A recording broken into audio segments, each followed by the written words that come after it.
சிலரின் படைப்புகள் நம்மை அந்த கிராமத்திற்கே அழைத்து செல்லும், ரசிக்க சொல்லும். அந்த வகையில் சுந்தரபாண்டியன் ஒரு அற்புதமான படைப்பை கொடுத்த, நம்மில் மறக்க முடியாத படத்தை கொடுத்த இயக்குனர் எஸ்.ஆர். பிரபாகரன் அவர்களை பேச அழைக்கிறோம்.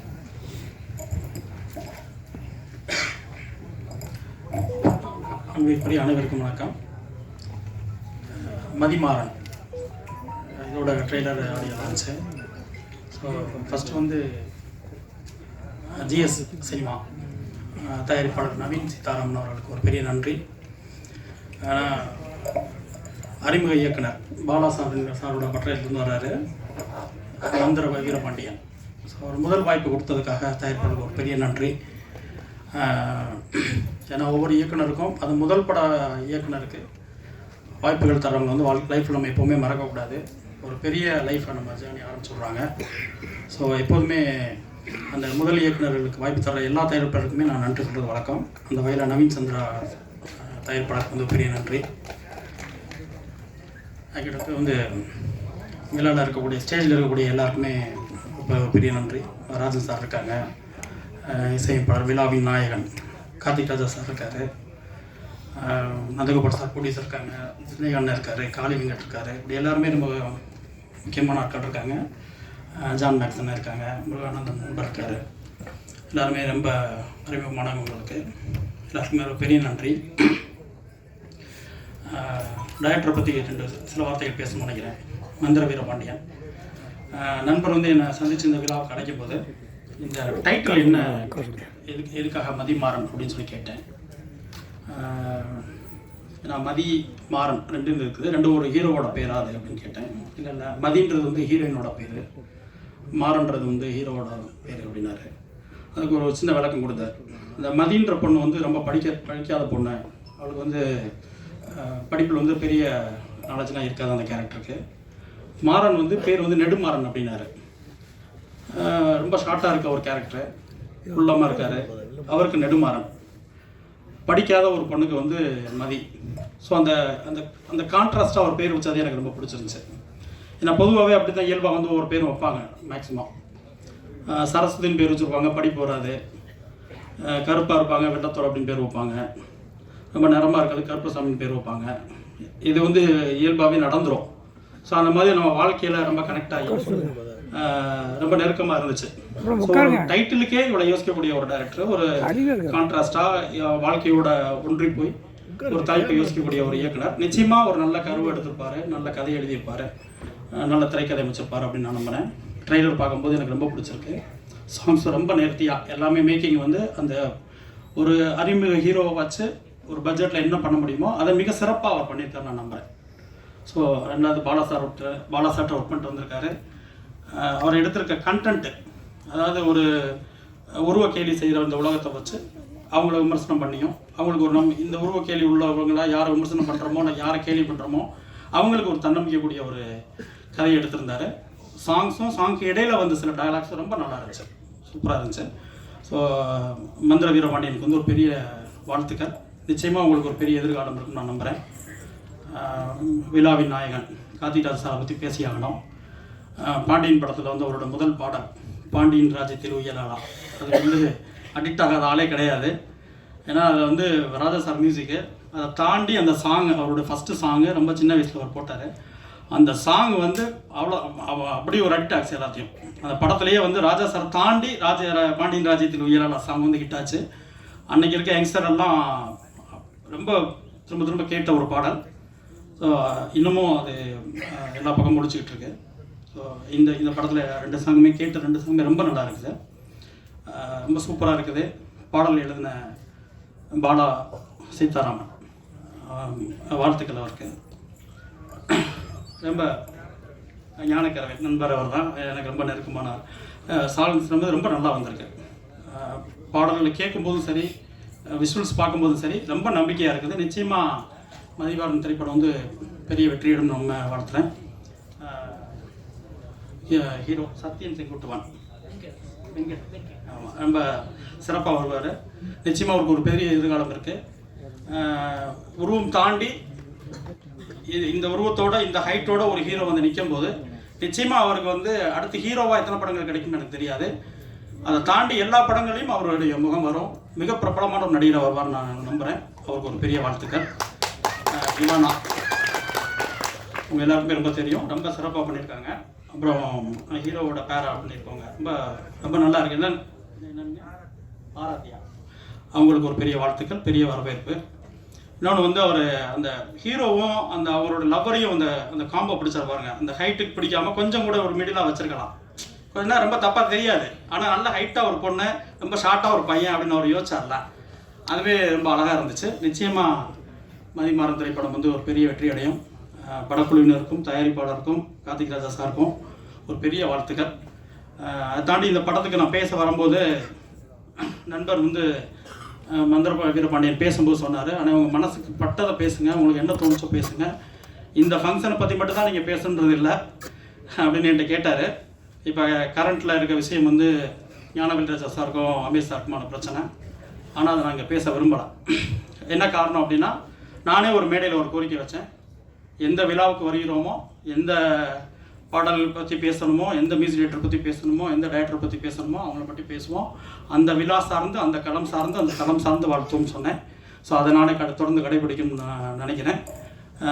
ஒரே ஒரு விஷயம் மட்டும் நான் சொல்லணுங்க விரும்புகிறேன்.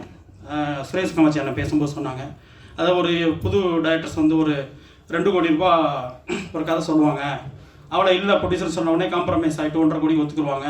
அந்த காம்ப்ரமைஸ் ஆகிறதுலையோ அந்த திட்டமிடல் இல்லாதனாலேயோ தான் நிறைய படைப்புகள் வந்து இங்கே சரியாக வரல அப்படின்னாங்க. என்னோட ஒரு சிறிய கோரிக்கை என்னென்னா, தயாரிப்பாளர்களுக்கு தான் ஃபஸ்ட்டு வந்து முதல் படம் கதை சொல்லக்கூடிய இயக்குனர்கிட்ட தயவு செஞ்சு பட்ஜெட் கேட்காதீங்க. அது பெரிய பட்ஜெட்டில் கொண்டு போகும் நான் சொல்லலை, அவங்களுக்கு தெரியாது. ஒரு கதையை கேட்கும்போது இந்த கதைக்கு என்ன செலவு பண்ணணும், யார் ஹீரோவாக இருந்தால் நல்லாயிருக்கும், யார் ஹீரோயின் இருந்தால் நல்லாயிருக்கும், யாரை வச்சு இதை கொண்டு போய் சேர்க்கத்தா சூப்பராக இருக்கும், அவங்களுக்கு என்ன சம்பளம், மற்றபடி படம் எடுக்கிறதுக்கு என்ன வேணுன்றதுலாம் ஒரு இபிஓ ப்ரொடக்ஷன் மேனேஜர்ஸ் இருக்காங்க, அவங்களுக்கு தான் தெரியும். ஒரு நிச்சயமாக வந்து ஒரு முதல் பட இயக்குனருக்கு வந்து அந்த பட்ஜெட் தெரியாது. ஒரு லைட்மேனுக்கு என்ன சம்பளம்னு தெரியாது, ஒரு ப்ரொடக்ஷனில் இருக்கவங்களுக்கு என்னன்னு தெரியாது, ஒரு யூனியன் டிரைவருக்கு என்னன்னு தெரியாது, சத்தியமாக தெரியாது. அவங்களுக்கு ஒரு கதை இயக்க தெரியும், அவ்வளோதான். அவங்க நிறைய கஷ்டப்பட்டு ஒர்க் பண்ணி நிறைய படித்து நிறைய படங்கள் பார்த்து ஒரு தொழில் கற்றுக்கிட்டு அவங்க முதல் படம் இயக்கிறதுக்கான வாய்ப்புகளை தேடி வாழ்க்கையை தேடி தான் வந்து நிற்கிறாங்க. அவங்களுக்கு பட்ஜெட் என்னன்னு தெரியாது. நம்ம அவங்கள்ட்ட போய் கேட்கும்போது அவங்க என்ன சொல்கிறாங்கன்னா, ஒரு யூகத்தின் அடிப்படையில் தான் சொல்கிறாங்க. ஏன்னா தெரியாதவங்கள்ட்ட போய் கேட்டு எப்படி நீங்கள் தெளிவுபடுத்திக்க முடியும்? நிச்சயமாக தெளிவுபடுத்த முடியாது. ஸோ அவங்க ஏதோ மனசில் பட்டா சொல்லுவாங்க, அங்கே தவறுகள் நிச்சயமாக நடந்துருது. அது வந்து ஒரு தயாரிப்பாளர்லாம் இந்த கதையை பண்ணணுமா வேண்டாமா, பண்ணுனா எவ்வளோக்கு பண்ணனா நல்லாயிருக்கும், இதுக்குள்ளே பண்ணால் தான் இதுக்கு சேஃபு அப்படின்றது அதுக்கான ஆட்கள் இருக்காங்க. ஒரு ப்ரொடக்ஷன் மேனேஜர்ஸ் இருக்காங்க, அந்த டீம் இருக்குது, ஃபினான்ஷியல் டிபார்ட்மெண்ட் இருக்குது. இது அது வந்து அவங்க தான் தீர்மானிச்சுக்கணும். முழு கண்ட்ரோலையும் ப்ரொடியூசர்ஸ் வச்சுக்கணும்னு தான் நான் சொல்கிறேன். அதை விட்டுட்டு அதை வந்து ஒரு முதல் இயக்குனர் மேலே, முதல் பட இயக்குனர் மேலே வந்து செலவு பண்ணிட்டான், அது பண்ணிட்டான், இது பண்ணிட்டான் அப்படின்னு சொல்லி மொத்தம் அவங்க வாழ்க்கையை காலி பண்ணி அவங்களோட ஃபியூச்சர் செலவு அப்படி மொத்தமாக எடுத்துகிட்டு போகிறது வந்து சரியாக இருக்குல்ல. ஏன்னா அது தெரியாதவங்கள்ட்ட போய் நம்ம கேட்குறது, வழி தெரியாதவங்கள்ட்ட போய் வழி கேட்டுட்டு உட்காந்ததை எப்படி சொல்ல முடியும்? நிச்சயமாக முடியாது. அவங்களுக்கு படம் எடுக்க தெரியும், அழகாக ஒரு கதை சொல்லணும்னு ஆசைப்பட்றாங்க, அதுக்கு போராடுறாங்க. ஸோ அவங்களுக்கு வேண்டியதை கதைக்கு என்ன வேணுமோ அதை கொடுத்துட்டு, அது ஒரு தயாரிப்பாளரும் முழு ரெஸ்பான்ஸ் அவங்க எடுத்துக்கிட்டு அவங்க கண்ட்ரோலில் வச்சுக்கிட்டு ஒவ்வொரு படத்தையும் கொண்டு போய் சேர்க்கும்போது இன்னும் ஒரு இயக்குனருக்கும் ஒரு தயாரிப்பாளருக்கும் ஒரு சுமூகமான உறவு இருக்கும். அது படம் முடிகிற ஸ்டேஜில் வந்து நிச்சயமாக ஒரு தயாரிப்பாளருக்கு சண்டை வந்துடுது. ஏன்னா 1000 தப்பு இருக்குது, யாரோட தப்பு பண்ணுறாங்க, எதுலேயும் ஊழல் நடக்குதுங்க. ஷூட்டிங்கில் லொக்கேஷன்ல வந்து எங்கெங்கேயும் நடக்குது. ஆனால் மொத்த பணியும் ஒரு இயக்குனர் மேலே தான் வந்து நிற்கிது கடைசியில். அது வந்து ஒரு பழி சுமந்துக்கிட்டு மொத்த வாழ்க்கையை இழந்துட்டு நிறைய இயக்குனர் போயிட்டுருக்காங்க. அது வந்து தயாரிப்பாளர் ரெஸ்பான்ஸ் எடுத்துக்கிட்டு அவங்க கரெக்டான டீம் வச்சு ஒவ்வொரு நாளும் ஒவ்வொரு நகர்வையும் அவங்க கண்காணித்து, ஏவிஎம் சரண் சார் இல்லையா எவ்வளோ படங்கள் பண்ணியிருக்காங்க, அவங்க போட்ட பட்ஜெட்டில் முடிஞ்ச வரைக்கும் அவங்க படங்களில் வந்து அவங்க கண்ட்ரோல் பண்ணி கொண்டு போகிறாங்க. அது சரி தாண்டி போகுது, ஆட்கள் சரியில்லை அப்படின்னு தோணும்போது அவங்க அதை நிறுத்திக்கிறாங்க, படங்கள் எடுக்கிறதே கொஞ்சம் ஸ்லோ பண்ணிட்டாங்க. அது மாதிரி அவங்க எல்லா தயாரிப்பாளர்களும் ஃபுல் ரெஸ்பான்ஸ் அவங்க எடுத்துக்கணும், கண்ட்ரோல் அவங்க வச்சுக்கணும். இயக்குனர்களை இயக்கத்துக்கு மட்டும் பயன்படுத்துங்க, அதுதான் மிக சிறந்ததாக இருக்கும் நான் நம்புகிறேன். நன்றி. நன்றி சார். அடுத்ததாக நாம் பேச அழைக்கிறோம். ரெக்க சீர் என்று படத்துக்கு படம் கொஞ்சம் வித்தியாசம் காட்டிய இயக்குனர், தன்னை அடுத்த கட்டத்திற்கு களம் நோக்கி காத்திருக்கும் இயக்குனர் ரத்ன சிவா அவர்களை பேச அழைக்கிறோம்.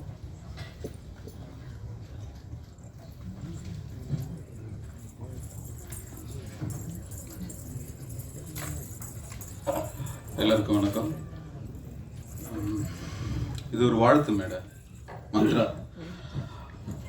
மந்த்ரா வந்து ஏற்கனவே டைரக்டர் ஆனவன். ஒரு 6-7 வருஷத்துக்கு முன்னாடி ஒரு படம் ஆரம்பித்து அது ட்ராப் ஆகி படம் நடக்கல அந்த படம். அதுக்கப்புறம் பல போராட்டத்துக்கு அப்புறமா இந்த கதையை எடுக்கிறான். அதான் தெரியும். என்கிட்ட ஒர்க் பண்ணிவிட்டு அப்படி அடுத்தது பாலா சார்கிட்ட போய் ஒர்க் பண்ணான். முதல் படம் எடுத்து பாதியில் வராமல் இருக்கிறவனுக்கு இருக்கிற வழி வந்து யாராலையுமே வெளியில் சொல்ல முடியாது. அது ஒரு பெரிய வழி. அந்த போராட்டத்துக்கு அப்புறமா அடுத்து ஒரு படம் எடுக்கிறேன்னா வியாபார ரீதியாக ஒரு படம் வரும். இது அவங்களுக்கு சேஃபாக இருக்கணும், இவங்களுக்கு சேஃபாக இருக்கணும், இவங்களுக்கு கொடுக்கணும், இப்படி கொடுத்தோம் நம்ம தப்பிச்சிடணும் அப்படின்றது ஒரு திங்க் இல்லாமல் இப்படி ஒரு படத்தை எடுத்ததுக்கு ஃபர்ஸ்ட் ஆஃப் ஆல் அவனுக்கு பெரிய ஒரு வாழ்த்துக்கள், பாராட்டுக்கள். அந்த படத்துக்கு அவனுக்கு ஒரு பேக் போனாக இருந்து எடுத்த அந்த ப்ரொடியூசர் அவருக்கு மிகப்பெரிய வாழ்த்துக்கள். இதுதான் தைரியம், இதுதான் வெற்றி அடையும். சினிமாவில் ஒரு லக் இருக்குது. ஒரு எப்படின்னா ஒரு டைட்டில் சேஞ்ச் ஆச்சுன்னா அது திடீர்னு ஏதாவது ஒன்று மாற்றி பண்ணிடும். அந்த மாதிரி இந்த படம் காம்ப்ளெக்ஸ்லேருந்து இப்போ மதிமாறினா மாறி இருக்குது. ஏதோ ஒன்று பண்ணும், அது மட்டும் தெரியுது. தென் இன்னொன்று வந்து இந்த கல்லனை நம்பு குள்ளனை நம்பாதுன்னு ஒன்று சொல்லுவாங்க. அது ஏன் அப்படி சொல்கிறாங்க அப்படின்னா, நானே குள்ளன் தான். என்னோட உயரமாக இருக்கிற பசங்களுக்கு நான் குள்ளன் தான். என் ஃப்ரெண்ட்ஸுக்கு வந்து என்னை குள்ளன் தான் கூப்பிடுவானுங்க. கல்லனை நம்பு குள்ளனை நம்பாதன்னாக்கா அவனுக்கு எல்லாரை விட இந்த குள்ள வந்து மிகப்பெரிய ப்ரில்லியண்ட்டாக இருக்கும். அதுதான் அவங்களுக்கு இப்போ அவர் அதை எப்படி சொல்கிறதுன்னு எனக்கு தெரியல. அதனால் இந்த படம் இவனுக்கான படமாக இருக்கும். இவனுக்கு மிகப்பெரிய வாழ்த்துக்கள். இவனோட பர்ஃபார்ம்லாம் நான் பார்த்துட்டேன், வேறு லெவலில் இருக்குது. இவனோட ஸ்டேஜ் பெரிய ஸ்டேஜாக இருக்க போது அதுக்கு என்ன வாழ்த்துக்கள். அப்புறம் மேடையில் வந்தவங்க எல்லாருக்கும் என்னுடைய வாழ்த்துக்கள். நிறைய பேர் பேசணும். தேங்க்யூ.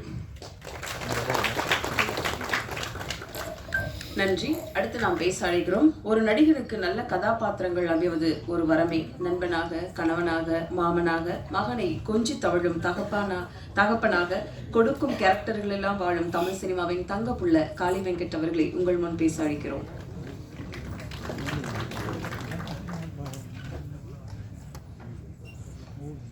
எல்லாருக்கும் வணக்கம். நான் இந்த படம் நடிக்கல, அண்ணன் சொன்ன மாதிரி வாழ்த்து சொல்கிறதுக்கு வந்திருக்கிறேன். சீக்கிரமாக கூப்பிடுங்கன்னு சொன்னதுக்கு இவ்வளோ சீக்கிரமாக கூப்பிட்டதுக்கு ரொம்ப நன்றி கவிதா மேடம். என்னோட மீட்டிங் வேறு இருக்குது. இயக்குனருக்கும் இந்த படக்குழுவினருக்கும் என்னுடைய மனமார்ந்த வாழ்த்துக்களை தெரிவிச்சுக்கிறேன். அப்புறம் நான் ஒரு நிறைய டைம் எடுத்து பேசலான்ட்டு இருக்கிறேன். ரொம்ப நன்றி.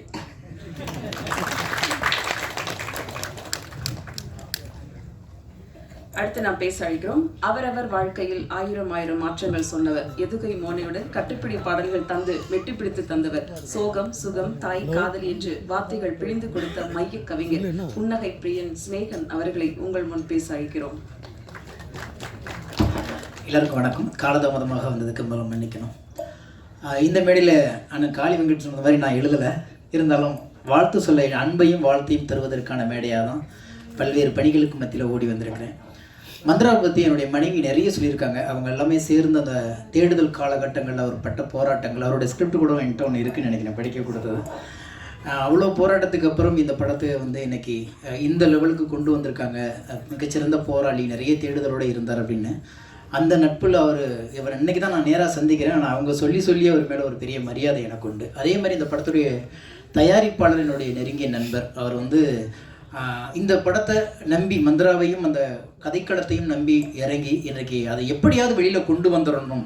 சில பேர் என்ன செய்வாங்கன்னா, ஒரு காலகட்டம் ஒரு போராட்டம் வரும்போது பயம் வரும். அந்த பயத்தை மீறி இதை எங்கேயாவது நான் கொண்டு வந்து நிறுத்திடணும் அப்படிங்கிற ஒரு அந்த போராட்டம் இன்றைக்கி அவர் வந்து வேறு ஒரு களத்துக்கு எடுத்துகிட்டு வந்து இதை கொண்டு போய் மக்கள்கிட்ட சேர்த்தே ஆகணும்னு அந்த எடுத்த அந்த பெரும் போராட்டத்துக்கான முயற்சி தான் இந்த மேடையாக நான் பார்க்குறேன். உண்மையிலேயே இந்த மாதிரி தயாரிப்பாளர்கள் ஜெயிக்கும் போது தான் நிறைய புதிய படைப்பாளிகளுக்கான கதவுகள் திறந்து விடும் அந்த நம்பிக்கை எனக்கு இருக்குது. அதுக்கப்புறம் இந்த படத்துடைய கதாநாயகன் இந்த படத்துடைய இந்த நிகழ்வுடைய கதாநாயகன் கார்த்திக் ராஜா.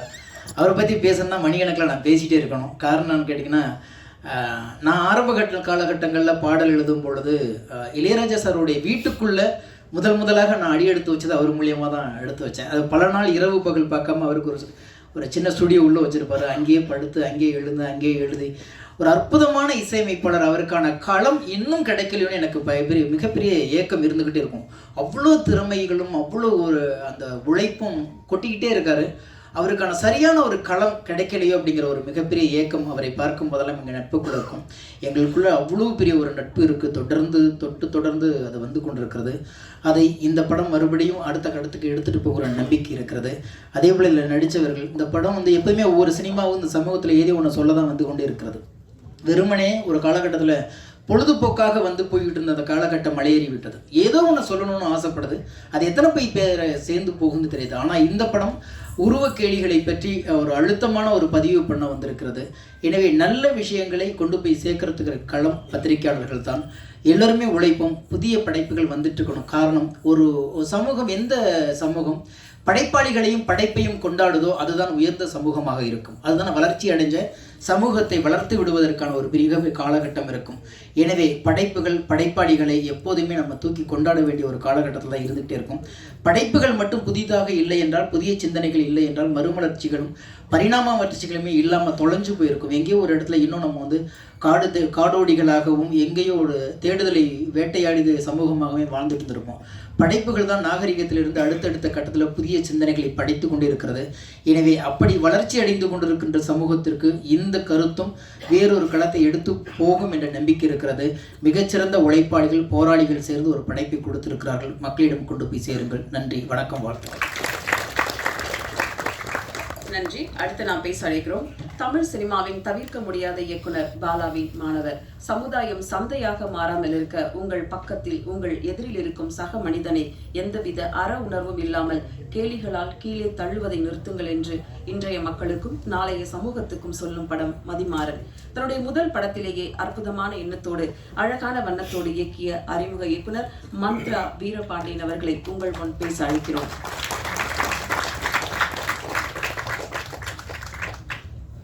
மாதா, பிதா, டைரக்டர் பாலா சார், தெலின் பாபு சார், 4 பேருக்கு என்னோட முதல் வணக்கம். மாதா, பிதா, குரு பாலா சார் தான். அதுக்கப்புறம் தெய்வம் இருக்க வேண்டிய இடத்துல பாபு சாரை சொல்கிறதுக்கு ஒரே ஒரு காரணம் தான். இந்த மேடை கிடைக்கிறதுக்கு 11 வருஷம் ஆயிருக்கு. 2012 ஓமனில் ஒரு மெக்கானிக்கல் இன்ஜினியராக ஒர்க் பண்ணிகிட்டு இருந்தேன். சின்ன வயசுலேருந்தே எப்படியாவது சினிமாவில் சாதிக்கணும்னு ஒரு ஆசை இருந்தது. கொஞ்சம் நல்லா படித்ததுனால இன்ஜினியரிங் சேர்த்து விட்டாங்க. அப்புறம் அப்படியே ஆயில் அண்ட் கேஸில் ஒர்க் பண்ணிட்டு அது எப்படியோ மறுபடியும் இந்த சினிமாவுக்கே கொண்டு வந்துருச்சு. ஸோ 2012 இதே டிசம்பரில் தான் நான் வந்து சினிமாவுக்கு வரலாம் அப்படின்னு வந்தேன். ஆனால் எனக்கு சென்னையில் யாரையும் தெரியாது, சினிமாவும் தெரியாது. ஸோ இங்கே வந்து இந்த 11 வருஷம் உழைப்பு வந்து சின்ன சின்னதாக கம்பெனிகளை ஏறி கதைகள்லாம் சொல்லி ஷார்ட் ஃபிலிம் எடுத்து ரத்னசிவா சார் சொல்லும்போது ஒரு படம் கமிட் ஆகி பாதியில் நிறுத்தப்பட்டதா சொன்னார். நான் அவர்கிட்ட அசிஸ்டண்ட்டாக ஒர்க் பண்ணும்போது ஒரு ஷார்ட் ஃபிலிம் எடுத்துகிட்டு போய் அவர்கிட்ட காட்டினேன். அவர் என் மேலே உள்ள அன்பில் இது படம் மாதிரி இருக்குது, ரிலீஸ் பண்ணுறான்னு சொன்னார். 20 நிமிஷம் தான் சார், அது எப்படி சார் பண்ணுறதுனா அது மிஸ்கம்யூனிகேஷன். ஸோ அந்த மாதிரி சின்ன சின்னதாக ஏதோ பண்ணி கடைசியாக நிறைய ப்ரொடியூசர்ஸ்கிட்ட போய் கதை சொல்லும்போது, ஒரு ப்ரொடக்ஷனில் கதை சொல்லிட்டு இருக்கும்போது அங்கே பக்கத்தில் உட்காந்து கதை கேட்டவர் தான் என்னோடய தயாரிப்பாளர். அப்போ அவருக்கு என்னமோ ஒன்று என்கிட்ட ஒன்று பிடிச்சிருந்ததுனால ஒரு 6 மாதம் கழித்து என்னை ஒரு நாள் பார்க்கணுன்னு சொல்லி கால் பண்ணி கூப்பிட்டாரு. அப்படி தான் கூப்பிட்டு நான் ஒரு படம் பண்ணணுன்னு நினைக்கிறேன், உங்கள் கூட தான் பண்ணணுன்னு நினைக்கிறேன் அப்படி சொன்னார். நம்ம வந்து அத்தனை வருஷம் இதுக்காக தான் காத்துட்டு இருந்தோம். எத்தனை இடத்துல எங்கெங்கேயோ ஏறி தேடிட்டு இருக்கும்போது நம்மளை ஒருத்தர் கூப்பிட்டு, அதுவும் அவர் சொன்ன விஷயம் அதுதான், எனக்கு சினிமாவில் யாரையும் தெரியாது, எந்த நம்பிக்கையிலும் நான் உங்களை நம்புகிறேன், உங்கள் உழைப்பு மேலே நம்பிக்கை வைக்கிறேன்னு எனக்காக மட்டும் கதை சொல்கிறதுக்கு முன்னாடியே எனக்கு படம் கொடுத்தாரு அவர். அதுக்கப்புறம் தான் நான் என்ன கதைன்னு முடிவு பண்ணி இந்த கதையை சொல்லி அப்படி சொல்லி ஒரு ஒரு ஒரு 10-15 நாளைக்குள்ளே எல்லா வேலைகளும் நடந்து ரொம்ப குயிக்காகவே படம் எடுத்து முடிக்கப்பட்டது. ஸோ உங்கள் பேர் இல்லை, அது தெய்வம்னு சொன்னது கொஞ்சம் அண்டர்ரேட்டட் தான். உங்களை தெய்வம்னு சொல்கிறதே பத்தாதுன்னு நினைக்கிறேன்னா தேங்க்யூ ஸோ மச் சார். இன்றைக்கி வரைக்கும் என்னென்னா ஜென்ரலாக ஒரு இந்த பட்ஜெட் பற்றி இது பற்றிலாம் பேசும்போது சொன்னாங்க, ஃபஸ்ட் படம் பண்ணி முடிக்கும்போது இப்போ டேரக்டருக்கும் ப்ரொடியூசருக்கும் 100% சண்டை வந்துடும். ஏதாவது சண்டை வந்துடும், அவங்க நண்பர்களாக பேச முடியாத சூழல் இருக்கும். பட் இன்றைக்கி வரைக்கும் ஒரு அண்ணன் மாதிரி, நான் அவங்க ஃபேமிலியில் ஒருத்தர் தான் அவர், அந்த மாதிரி என்னை இன்றைக்கி வரைக்கும் வச்சுருக்கிறதுக்கு தேங்க்யூ ஸோ மச் சார். அவர் இங்கே எங்கேயுமே இல்லை, நான் சொல்கிறேன் பாபு சார்ன்றவர். அவர் அங்கே ஓரமாக உட்காந்து கை கட்டி ஒரு ஆடியன்ஸாக பார்த்துட்ருக்காரு. Thank you so much sir, love you sir. நான் இதுக்கப்புறம் 100 படம் பண்ணோம் சார். பட் இந்த படம் வந்து என்னோடய கரியரை ஸ்டார்ட் பண்ணி வச்சதுக்கு ரொம்ப நன்றி. ஐம் ஸோ எமோஷ்னலாக இருக்குது எனக்கு. Thank you so much. எங்கேயும் பேரை சொல்லாத அப்படின்னு சொல்லுவார், பட் ஒரே ஒரு இடத்துல யூஸ் பண்ணிக்கிறேன்னு அவர்கிட்ட பெர்மிஷன் வாங்கிட்டு சொல்லிட்டேன். அப்புறமா GS Cinema International and GS பிரதர்ஸ்க்கு வந்து ரொம்ப நன்றி. அவங்களும் நான் கால விரயமாக இருக்கிறனால நிறைய பேரை விட்டுருவோன்னு நினைக்கிறேன், அதனால் வேகமாக பேசி முடிச்சுட்டு இறங்கிறதான், பயப்படாதீங்க. GS Cinema International and GS பிரதர்ஸ்க்கு நன்றி. அப்புறம் இந்த மாதிரி ஒரு கண்டென்ட் ஓரியன்டான ஒரு மூவியை வந்து ஜென்ரலாக ஒரு ஹீரோ இருக்காங்களா, என்ன ஹீரோயின், ஒரு ப்ராஜெக்டாக செட்டப்பாக இருக்கா, இதான் பட்ஜெட்டாக, ஓகே இதை ரிலீஸ் பண்ணால் லாபம் கிடைக்கும் அப்படின்ற மாதிரி மட்டும் படங்கள் பார்த்து அதை வாங்கி ரிலீஸ் பண்ணுற டிஸ்ட்ரிபியூட்டர்ஸ் மத்தியில் பாப்பின் ஸ்டுடியோஸ் இது அவங்களோட ஃபஸ்ட்டு ப்ராஜெக்ட்டு.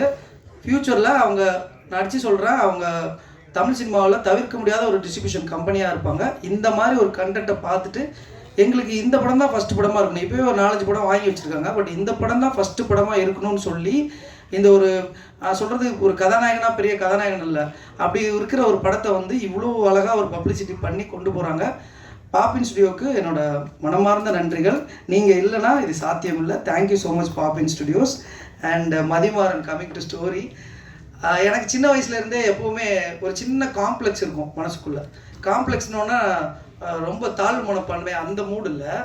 எப்போ பார்த்தாலும் நானே ரொம்ப கான்ஃபிடென்ட் ஆனவன். இனி எங்கே பார்த்தாலும் இன்றைக்கி காலையில் கூட ஒரு வாசலில் ஒருத்தர் வந்து சொன்னார், தெரில பாவம் அவருக்கு இந்த டேரக்டர் யாருன்னு கூட தெரியாமல் இருந்திருக்கலாம், பட் உருவத்தை வச்சு நம்மக்கிட்ட ஒன்று பேசுகிறதுன்னு இருக்கு இல்லையா, இவன் டேரக்டராக இருக்க மாட்டான்னு ஒரு முடிவில் இருக்காங்க.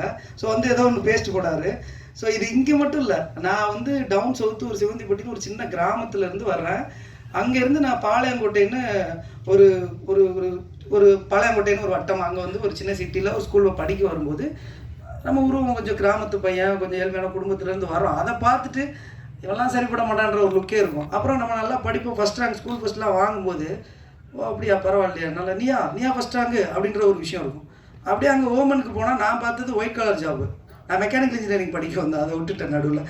அது இங்கே சென்னையில் வெங்கடேஸ்வரா இன்ஜினியரிங் காலேஜ்னு ஒரு காலேஜில் படித்தேன். என் ஃப்ரெண்ட்ஸ் நிறைய பேர் வந்திருக்காங்க, அவங்களுக்கு தெரியும். அங்கே போனாலும் எனக்குள்ளே அப்படி தான் படிக்குது. எனக்கு எங்கேயும் தாழ்வு மனப்பான்மை உருவாக்கல. என்ன இருக்குன்னா, நான் பயங்கர கான்ஃபிடென்ட்டாக இருக்கேன். இது பண்ணுறேன், நீ என்னையை வந்து ஒரு மனுஷனாக பார்க்கணுன்னா ஒரு லுக்காக உனக்கு ஒரு விஷயம் ஒரு அட்டையராக ஒன்று தேவைப்படுதுன்னா அது என்கிட்ட இல்லை, என்னால் பண்ண முடியாது, என்கிட்ட கான்ஃபிடன்ஸ் இருக்குதுன்னு சொல்லி காலேஜ்லேயும் நல்லா படித்து நான் போய் ஓமனில் வேலை பார்க்குறேன், மஸ்கட்டில். அங்கே நான் பார்த்தது வந்து ஒயிட் கலர் ஜாபு. ஆனால் எல்லோரும் ஒட்டகம் வைக்கிறவங்க மாதிரியே பார்ப்பாங்க. அது எதுக்குன்னா நம்ம இருக்கிற லுக்கு அப்படின்னு, ஒரு தமிழன் மாதிரி இருக்கான் இல்லையா, அந்த லுக்குனால அப்படி சொல்லுவாங்க. ஸோ இங்கே வந்து don't judge a book by its cover, அதை நான் எப்போவுமே நம்புகிறேன். ஒருத்தவங்களோட திறமைக்கும் அவங்களோட உருவத்துக்கும் எந்த விதமான சம்மந்தமே இருக்காது. இது 100% ட்ரூ. சிவப்பாக இருக்கும் போய் சொல்ல மாட்டான், கடுகு சிரித்தாலும் காரம் குறையாது, இதெல்லாம் சுத்த என்ன சொல்கிறது பேத்தல்கள். யாரோ சும்மா ஏதோ சொல்லி வச்சுட்டு போயிட்டாங்க. அப்படிலாம் எதுவுமே கிடையாது. அகத்தின் அழகு முகத்தில் தெரியும் அப்படிம்பாங்க. அதை உள்டாவாக யோசிச்சு பாருங்கள். உங்கள் மனசோட அழகு தான் அழகே, அதுதான் உங்கள் முகத்தில் தெரியும்னா பாவம் நீ அழகுன்னு ஏதோ உதாரணமாக வச்சுருக்கீங்களோ, இப்படி ஒரு வடிவமாக கலரா இப்படின்றதெல்லாம் அழகே கிடையாது. ஒருத்தரோட இன்னர் செல்ஃப் தான் அழகு. அந்த இன்னர் செல்ஃப் தான் நான் வந்து அழகாக பார்க்குறேன். ஸோ இந்த பாடி ஷேமிங் உருவ கேலி அப்படின்றத ரொம்ப நார்மலைஸ் பண்ணி வச்சுருக்கோம் சினிமாவிலையும் கூட. அண்ட் நிறைய டிவி ஷோஸ்லலாம் ரியாலிட்டி ஷோஸ்லலாம் பார்த்தீங்கன்னா ஒரு பண்ணி மூஞ்சி வாயா, அந்த வாயா, இந்த வாயா, இந்த மண்டையா இப்படி சொல்லாமல் எந்த சினிமாக்கள்லையும் காமெடிகள் வர்றதே கிடையாது. அதையும் நம்ம ரொம்ப நார்மலாக ரசித்து அதை வந்து கொண்டு போயிட்டுருக்கோம், அந்த படங்களை ஹிட் ஆகிக்கிட்டு இருக்கோம். ஸோ அதை பற்றி ஒரு சின்ன ஒரு அவேர்னஸ் க்ரியேட் பண்ணணும்னு தோணுச்சு. சேம் டைம் இந்த படத்தை வந்து நம்ம ஒரு வெறும் ஒரு கண்டென்ட் ட்ரிவன் அண்ட் ஒரு லார்ஜ் தென் லைஃப் மூவியாக பண்ணலை. இந்த படம் வந்து க்ளோஸ் டு ரியாலிட்டி எப்படி பண்ணணுமோ அவ்வளோக்குள்ளே கமர்ஷியலாக கொண்டு போய் இந்த படத்தை வந்து பண்ணியிருக்கோம். இந்த படம் வந்து நான் ஒரே ஒரு உத்தரவாதம் மட்டும் உங்களுக்கு நான் கொடுக்குறேன். எங்களால் முடிஞ்ச அவ்வளோ எஃபர்ட்டையும் போட்டு ஒரு நல்ல கண்டென்ட் ஃபிலிம் எடுத்துட்டோம். நீங்கள் கொடுக்குற 100 ரூபா 160 ரூபாய்க்கு நீங்கள் படம் பார்த்துட்டு வரும்போது ரொம்ப திருப்தியாக வருவீங்கன்ற உத்தரவாதம் நான் கொடுக்குறேன். ஒரு நல்ல படம் எடுத்திருக்கோம். இந்த படத்தை ப்ரெஸ் அண்ட் மீடியா எப்படியாவது கொண்டு போய் சேர்த்துருவாங்கன்னு தெரியும். ஏன்னா ஆல்ரெடி மிகப்பெரிய சப்போர்ட் கொடுத்துட்டு இருக்கீங்க press and media. Thank you so much. இன்னும் கொஞ்ச நாள் தான் இருக்குது படம் ரிலீஸ்க்கு அண்ட் அதுக்கப்புறம் இருக்கிற ப்ரொமோஷனுக்குலாம் கொஞ்சம் சப்போர்ட் பண்ணி இதுக்குள்ளே மக்களை கொண்டு வர வேண்டியது உங்கள் கையில் தான் இருக்குது. அதை மட்டும் பண்ணிவிடுங்க. நான் உங்களை வந்து நான் உத்தரவாதம் கொடுக்குறேன், இந்த படம் பார்த்த எல்லாருமே திருப்தியாக வெளியே போவாங்க அப்படின்னு சொல்லி. அப்புறமா இந்த படத்தில் கேஸ்டிங் பற்றி சொல்லிடுறேன். ஃபஸ்ட்டு இவானா வந்து அது ஒரு தங்கச்சி எனக்கு. அது எப்படின்னா அது ஒரு லாங் ஸ்டோரி, நான் ஒரு 30 செகண்டில் சொல்கிறேன். நான் பாலாசார்கிட்ட நாச்சியார் படம் ஒர்க் பண்ணிகிட்டு இருக்கும்போது அந்த பொண்ணு 10th, அப்போ வந்து ஹீரோயினாக வந்து பண்ணுறாங்க நாச்சியாரில். எனக்கு கொஞ்சோண்டு மலையாளம் தெரியும், அப்போது அவங்களுக்கு தமிழை சுத்தமாக தெரியாது. அப்படிங்கும்போது கொஞ்சம் கொஞ்சமாக என்னென்னமோ பேசும் என்கிட்ட அந்த பொண்ணு. அப்போ அந்த மலையாளம் எனக்கு தெரிஞ்ச மலையாளத்தை வச்சு கொஞ்சம் அவங்களுக்கு சொல்லிக் கொடுக்குறது, டைலாக் எக்ஸ்பிளைன் பண்ணுறது, டேரக்டர்கிட்ட பேச பயப்படுவாங்க. ஸோ என் மூலமாக இது பண்ணி ஒரு ஃப்ரெண்ட்ஷிப் மாதிரி க்ரியேட் ஆச்சு. அது அவங்க அம்மாவும் மலையாளம் பேசுவாங்கன்றதுனால அவங்க ஃபேமிலியாகவே நானும் அவங்க ஃபேமிலியில் ஒருத்தன் தான். ஸோ அதுக்கப்புறம் திடீர்னு அந்த பொண்ணு படம் ரிலீஸ் ஆச்சு, நல்லா சக்ஸஸ்ஃபுல்லாக ஓடிச்சு. அப்படியே ஊரில் போய் செட்டில் ஆயிடுச்சு. 11th 12th காலேஜ்னு என்னமோ படிச்சுட்டு அப்படியே இருந்துட்டாங்க. என்றைக்கோ ஒரு நாள் என் பர்த்டேக்கு வந்து விஷ் பண்ணாங்க. அப்போது என்ன இவனா படம்லாம் நடிக்கலையா, உங்கள் பாட்டில் ஊரில் போய் செட்டில் ஆகிட்டீங்க, ஆசையாக இல்லையான்னு கேட்கும்போது, ஆனால் எனக்கு நடிக்கணும்னு ரொம்ப ஆசை, ஆனால் யாருமே கூப்பிட மாட்டாங்களே ஏன் அப்படின்னாங்க. எப்படி ஒன்று வந்து கூப்பிடுவாங்க, நீதாம்மா வந்து நீ நடிக்கணும்னு நினச்சா நீதாம்மா ட்ரை பண்ணணும், நீ பாலா சார் படத்தோட ஹீரோயின், நீ வந்து எங்கே இருக்குன்னே தெரில, பதுங்கு குழியில் ஒளிஞ்ச மாதிரி போய் கேரளா இருக்க அப்படின்னு சொல்லும்போது, சொல்லுங்கண்ணா நான் என்ன பண்ணணும் சொல்லுங்கள் அப்படிங்கும்போது, என்னோட டார்லிங் எனக்கு ரொம்ப பிடிச்ச என்னோட நண்பர், இண்டஸ்ட்ரியிலே த பியூர் ஹார்ட் அப்படின்னு நான் எங்கே வேணாலும் அடித்து சத்தியம் பண்ணி சொல்லுவேன், ஜிவி பிரகாஷ் அவர் தான். அவர்கிட்ட நான் ஃபோன் பண்ணி சார் இந்த மாதிரி அப்படின்னு சொல்லி பேசிவிட்டு அவரோட நம்பரை வந்து நான் இவானா கொடுத்தேன். அவருக்கு இப்போ அவருக்கும் எனக்கு எப்படி ஃபீலோ அப்படி தான் இவானாக்கு அவர் ஒரு படம் கொடுத்தாரு, கல்வன்னு சொல்லிட்டு. அந்த மூவி ரிலீஸ் ஆக போகுதுன்னு நினைக்கிறேன் சீக்கிரமாக. அதுக்கப்புறம் எல்லா ஸ்கிரிப்ட்ஸும் எனக்கு அனுப்புவாங்க, ஆனால் இது எப்படின்னா அது அப்படின்னா அப்படின்னு சொல்லி நிறைய கேட்டுகிட்டே இருப்பாங்க. எனக்கு என்ன இருந்துச்சுன்னா, இந்த பொண்ணு இவ்வளோ கஷ்டப்படுது, ஆனால் கரெக்டான இடம் அந்த பொண்ணு கிடைக்கவே மாட்டேங்குது. நம்ம ஒரு படம் பண்ணோன்னா அந்த ஃபஸ்ட்டு படத்தோட ஹீரோயின் இவானாவாக தான் இருக்கணும் அப்படின்னு சொல்லி நான் என் மனசுக்குள்ளே முடிவு பண்ணிட்டேன் எப்போவுமே. பட் எனக்கு வாய்ப்பு கிடைக்கிறதுக்கு அதுக்கப்புறம் 5-6 வருஷம் ஆகுது. அப்படியே ட்ரை பண்ணிருக்கும்போது ஒரு நாள் இந்த கதை நான் ஓகே பண்ணோன்னா முதல்ல அவங்ககிட்ட தான் சொன்னேன், ஃபோன் பண்ணி இந்த மாதிரி ஒரு கதைமா அப்படின்னு. அப்போ அவங்களுக்கு தமிழ் கொஞ்சம் கொஞ்சம் தான் தெரிஞ்சுது, எனக்கு தெரிஞ்ச மலையாளம் தமிழ் இங்கிலீஷ் 3 லாங்குவேஜில் கலந்து ஒரு கதையை ஒரு 10 நிமிஷத்தில் சொல்லும்போது எனக்கு ஒன்றும் புரியல. நானும் அம்மாவும் சென்னைக்கு வந்து கதை கேட்குறோன்னு சொல்லிட்டு கதை கேட்குறதுக்காக சென்னை வந்தாங்க. சென்னை வந்துட்டு கதை கேட்டுட்டு அம்மாவும் பொண்ணும் கதை சொல்லி முடிக்கிறேன். இவானா என்னை எப்படியே உத்து ஏதோ கோபமாக பார்த்துட்டு இருந்துச்சு. சைடில் பார்த்தா அவங்க அம்மா அழுதுட்டுருக்காங்க. என்னம்மா எதுக்குமா அழுறீங்க, எதாவது தப்பு இதாக சொல்லிட்டேனா அப்படின்னு சொல்லி கேட்கும்போது நான் ஃபைனலாக இவானாட்ட கேட்டேன், அந்த படம் பண்ணுறியாம்மா நீ அப்படின்னோடனே, என்ன சட்டா சொல்கிறீங்க, டெஃபினெட்லி ஐம் டூயிங் இட் அப்படின்னாங்க. எனக்கு அப்போ தான் தெரியும் இந்த படத்தில் வர்ற மதி அண்ட் மாறன் மாதிரியே இவானா அண்ட் லியோ, அதாவது அவங்களும் ரியல் லைஃப்பில் ஒரு ட்வின் தான், அவங்களுக்கு ஒரு தம்பி இருக்காங்க. ஸோ இந்த கதையில் இந்த அக்கா தம்பி இந்த உறவை பற்றி தான் அந்த கதை ஃபுல்லாக முடிச்சு போட்டு பேசியிருக்கோம். எப்படி ஒரு காம்ப்ளெக்ஸில் இருக்கிற ஒரு தம்பியை கைப்பிடிச்சி தூக்கி விடுற ஒரு அக்கா, இதுதான் இந்த கதையோட பேஸ் லைன். ஆக்சுவலாக அவங்க ரியல் லைஃப்பில் பார்த்தீங்கன்னா இவானாவை எல்லாரும் குள்ளங்குள்ளன்னு சொல்லி கிண்டல் பண்ணியிருக்காங்க இருக்குது, என்கிட்ட அது சொல்லிச்சு. ஸோ ரொம்ப பர்சனலாக கனெக்ட் ஆகி இந்த படத்துக்குள்ளே வந்தாங்க. அப்போது என் ப்ரொடியூசர் கூட என்கிட்ட சொன்னார், மந்த்ரா நம்ம படத்தில் ஹீரோ வந்து யாருன்னு தெரியாத புது பையனை வச்சு பண்ணுறோம், டெக்னீஷியனாக நீங்கள் எல்லாருமே சவுண்டாக போட்டிங்க, பட்டு ஹீரோயினாக பண்ணுற இப்போ இவானா வந்து கொஞ்சம் இப்போ தானே வராங்க அப்கமிங்லாம், கொஞ்சம் பெட்டரான ஒரு ஃபெமிலியரான கேரக்டர் இப்போ யாராவது ஒரு ஆர்டிஸ்ட்டை போடலாமேன்னு சொல்லி எனக்கு கேட்கும்போது நான் சொன்னேன், சார் நம்ம படம் ரிலீஸ் ஆகும்போது இந்த இவானான்ற பொண்ணு பெரிய ஸ்டாராக இருப்பாங்கன்னு அப்போ சொன்னேன் நான். அது இன்றைக்கி உண்மையாயிடுச்சு. ஏன்னா நம்ம படம் பண்ணிகிட்டு இருக்கும்போதே சைமல்டேனியஸாக ராஜி சார் எங்கள் இபி மூலமாக ப்ளஸ் அந்த Love Today cameraman I think அவர் ஃபோட்டோஸ்லாம் பார்த்துட்டு she got the opportunity of Love Today. And அதுக்கப்புறம் அவங்க எங்கேயோ போயிட்டாங்க மேடம் வந்து, அப்புறம் தெலுங்கு படம் பண்ணுறாங்க. இங்கே தான் இருக்கீங்க, ஓகே, எப்போவுமே இங்கே தான் இருப்பீங்க, தேங்க்யூ. அது ஒரு சிஸ்டர் தான், எனக்கு ஊரில் ஒரு சிஸ்டர் இருக்கா, அவள் சொல்லுவாள் நீ என்ன அவளை தங்கச்சின்ற என்னைய சொல்லாமன்னு சொல்லுவாள். 2 பேருமே சிஸ்டர் தான். அது வந்து ஒரு செல்ல குழந்தை அந்த மாதிரி எனக்கு ஒரு தங்கச்சின்னா அப்படி ஒரு தங்கச்சி. எனக்காக அவ்வளோ என்னென்னா ஒரு சிங்கிள் டேக் பர்ஃபார்மர். ஏன்னா பாலசர் ஸ்கூல்லேருந்து 2 பேர் வரோம், ஸோ எங்களுக்கு ஒர்க்கிங் ஸ்டைல் தெரியும். அப்பப்போ வந்து என்கிட்ட வந்து சொல்லுவாங்க, நீங்கள் பாலசரோட பயங்கர ஸ்ட்ரிக்டாக இருக்கீங்க அப்படின்னு சொல்லிட்டு மாற்றி மாற்றி கமெண்ட் பண்ணிக்கிட்டு எனக்கு என்ன தேவையோ அதை புரிஞ்சுக்கிட்டு சிங்கிள் டேக் ஆர்டிஸ்ட் தான் சரியான பர்ஃபார்மர். என் தங்கச்சி அந்த மாதிரி ஒரு பர்ஃபார்மராக ஒரு ஸ்டாராக இன்றைக்கி இருக்கிறதுல வந்து எனக்கு ரொம்ப சந்தோஷம். தேங்க்யூ இவானா, அம்மாவுக்கு அப்பாவுக்கு எல்லாருக்கும் தேங்க்ஸ், தேங்க்யூ. அண்ட் நெக்ஸ்ட்டு வந்து வெங்கட் செங்குட்டுவன், இந்த படத்தோட ஹீரோ. வெங்கட்டை வந்து இப்போ தப்பாக எடுத்துக்காதீங்க, இது நான் சொல்லி ஆகணுன்றதுனால கொஞ்சம் டைம் எடுத்துக்கிறேன், மன்னிச்சுக்கோங்க. வெங்கட் செங்குட்டுவன் வந்து அந்த பையனோட ஒரு வீடியோ வந்து ஃபேஸ்புக்கில் ட்ரெண்டு, சப்தமாலான்னு சொல்லி நீங்கள் போட்டிங்கன்னா இப்போவும் இருக்காது. அது பல வருஷங்களுக்கு முன்னாடியே அந்த பையன் MBA ஏதோ படிக்கும்போது ஒரு காலேஜில் வந்து டான்ஸ் ஆடினது.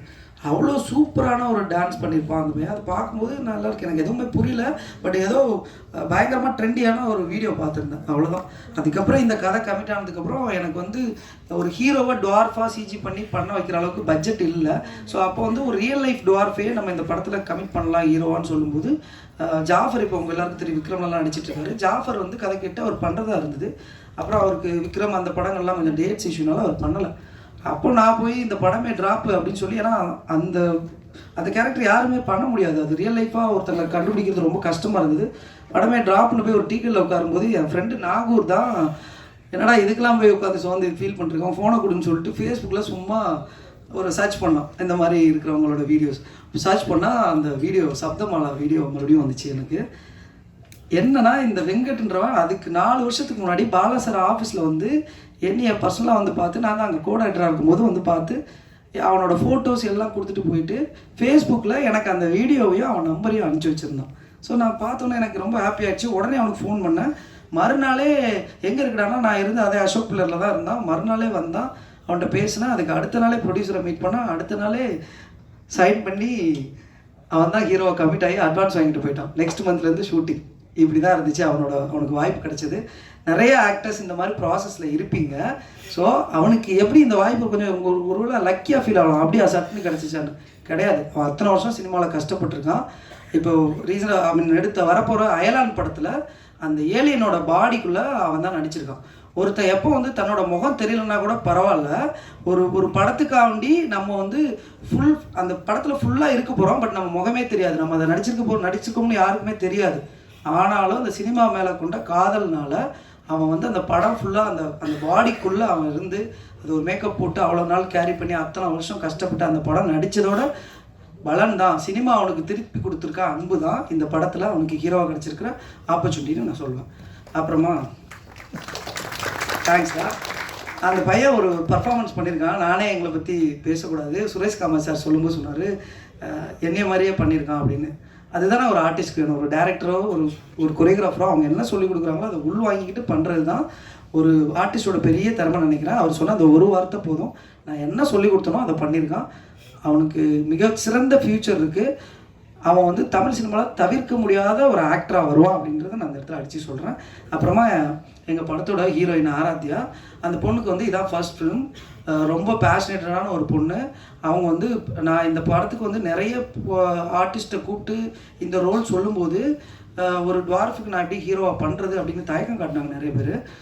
அப்படி இருக்கும்போது ஒரு கதையை மட்டும் நம்பி இந்த ரோலில் இருக்கிற வீரியத்தை புரிஞ்சுக்கிட்டு நான் பண்ணுறேன் அப்படின்னு சொல்லி இன்றைக்கி வரைக்கும் ஒரு சப்போர்ட்டிவாக இருந்துகிட்ருக்காங்க. Thank you Aaradhya, you love get future.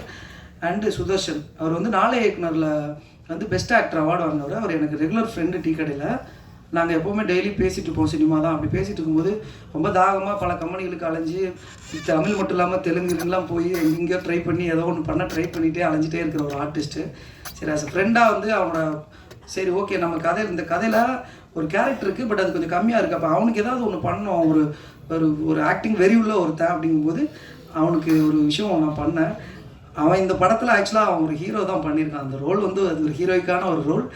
அந்த அவனோட இந்த படத்துக்கு அப்புறம் அவனை நீங்கள் ஹீரோவாக நிறைய படங்களில் பார்ப்பீங்க. வாழ்த்துக்கள் சுதர்ஷன், வாழ்த்துக்கள். உங்களுக்கு நல்ல ஃப்யூச்சர் இருக்குது. அண்டு இன்னொருத்தர், நான் யாரையாவது இந்த அவசரத்தில் விட்டுட்டேன்னா மன்னிச்சிருங்க. நான் உங்ககிட்ட பர்சனலாக பேசும்போது உங்களை பற்றி என்ன ஃபீல் பண்ணி உங்கள்கிட்ட சொல்லணும் அதெல்லாம் நான் பேசிட்டேன்னு நினச்சிக்கோங்க. அதுதான் உண்மை. ஏன்னா என் கண் முன்னாடி அவ்வளோ பேர் இருக்கீங்க. எல்லாருமே இங்கே வந்திருக்கவங்க எல்லாருமே எனக்காக வந்திருக்கீங்க. எனக்கு தெரிஞ்சு ஒரு மேடையில் இவ்வளோ டேரக்டர்ஸ் இருக்கிறது ஒரு ஆடியோலாம் இருந்துச்சு. அது வந்து இந்த மேடையாக இருக்கும்போது எனக்காக வந்திருக்கீங்க. ஸோ யாராவது விட்டனா மன்னிச்சிருங்க. கடைசியாக நான் இந்த படத்தில் வந்து கடைசியான்னு சொல்கிறது படத்தை பற்றின கடைசியாக இன்னும் கொஞ்சம் கடைசி இருக்குது. ஸோ கடைசியாக வந்து ஆர்டிஸ்ட்டில் நான் சொல்ல வேண்டியது வந்து என்னோடய நண்பர் பிரவீன் வந்து எனக்கு 8-10 வருஷமாக தெரியும். பாலசர் அவரோட ஷார்ட் ஃபிலிம் பார்த்துட்டு நான் என் கண்டென்ட்டை காப்பி அடித்து பேசிட்டு போயிட்டார். அவர் நைட்டு நான் அவர்கிட்ட தான் பர்ஃபார்ம் பண்ணி எப்படி பேசணும்னு பர்ஃபார்ம் பண்ணிட்டு இருந்தேன். எங்கேயோ ஒழிஞ்சிட்டார் அவர்.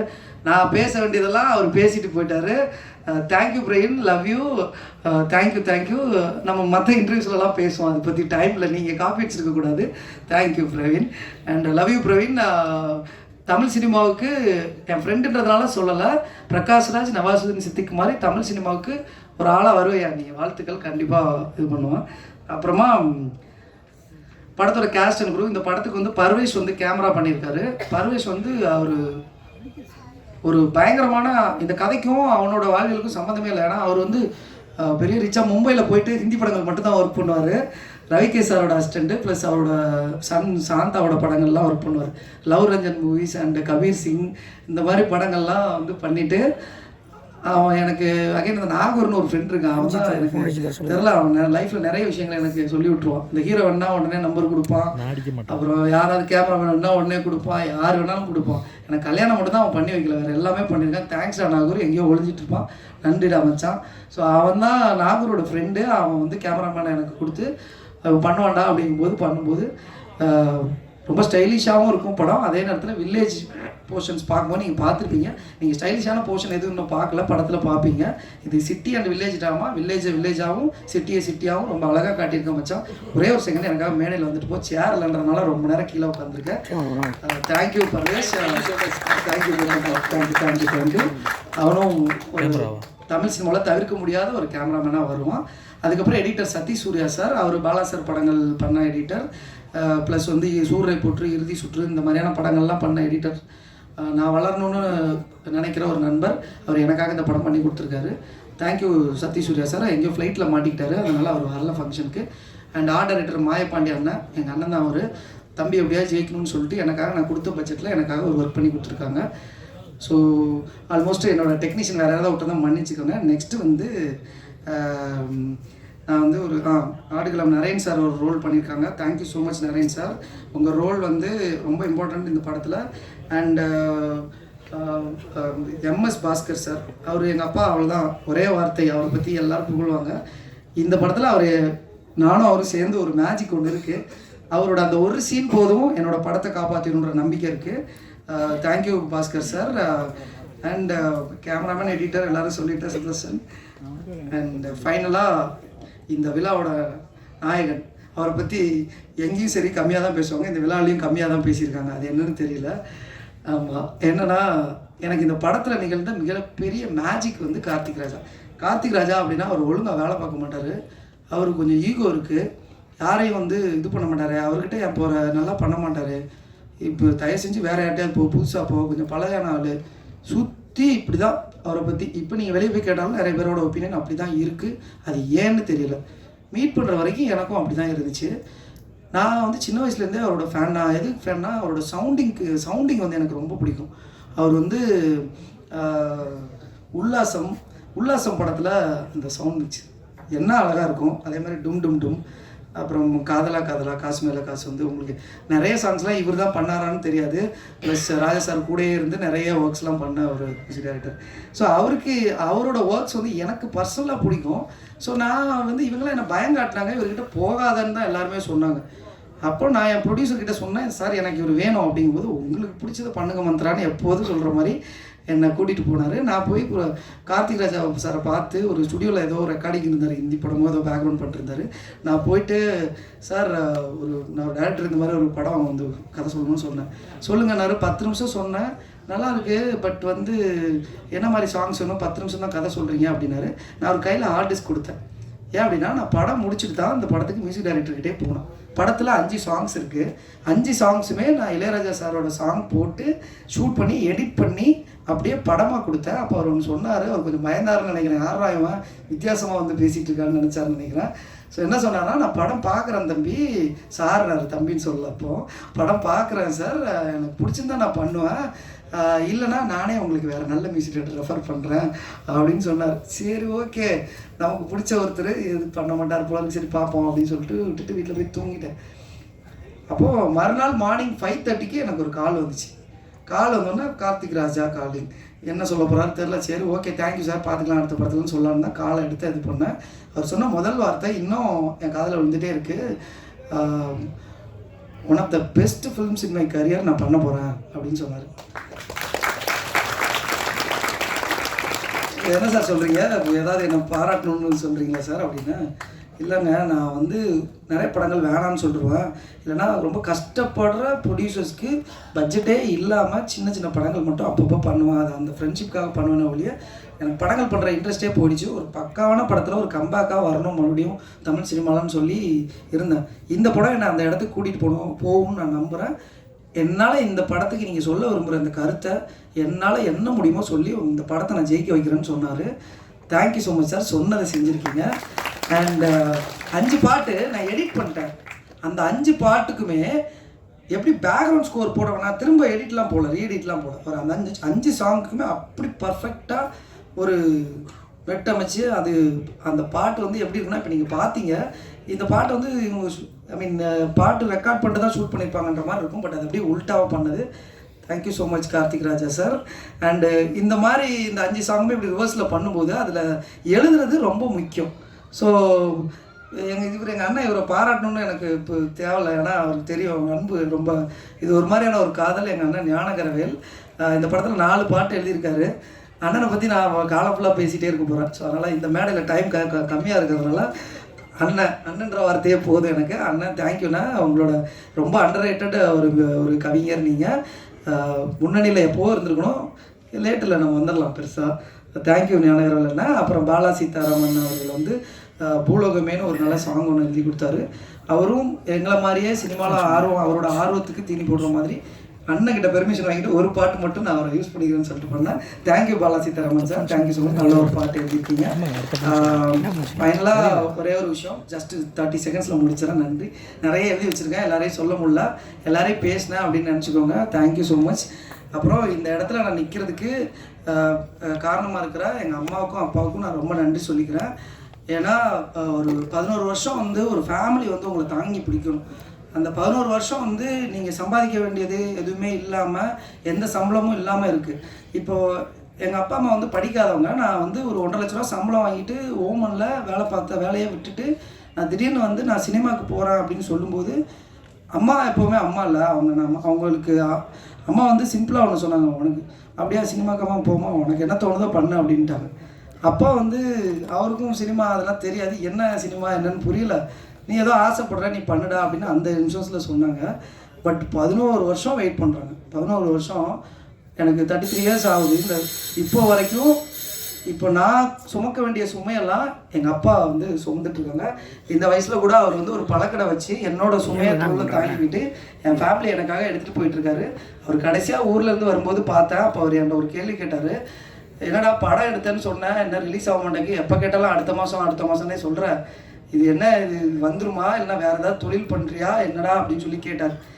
அப்போது அவர்கிட்ட எப்படியா ஜெயிச்சிடலாம்ப்பா அப்படின்னு சொல்லிட்டு வந்தேன். கடைசியாக என்னோட குருநாதர் சொன்ன அந்த ஒரு வார்த்தையை மட்டும், அவரோட வார்த்தைகளை பயன்படுத்திக்கிறேன், அதை சொல்லி நாங்கள் முடிக்கிறேன். நம்ம ஜெயிக்கிறோம் தோக்குறோம் இல்லைன்னா ஒன்றுமே இல்லாமல் போகிறோம், நம்ம இஷ்டப்பட்ட இந்த துறையில் கடைசி வரைக்கும் சந்தோஷமாக இந்த சினிமாவில் வேலை பார்த்துட்டு இருப்போம்னு சொல்லி முடிக்கிறேன்.